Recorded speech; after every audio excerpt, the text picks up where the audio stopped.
What's up guys, I'm Andy from 1A Auto. In this video I'm going to show you how to find the paint code on this 2010 Toyota Rav4. If you need parts for your vehicle, click the link in the description and head over to 1aauto.com.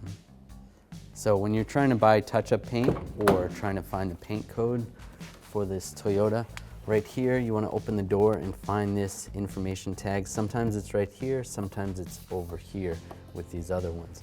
And right next to this CTR, that number right there, that three-digit number, that 202, that's the paint code for this vehicle.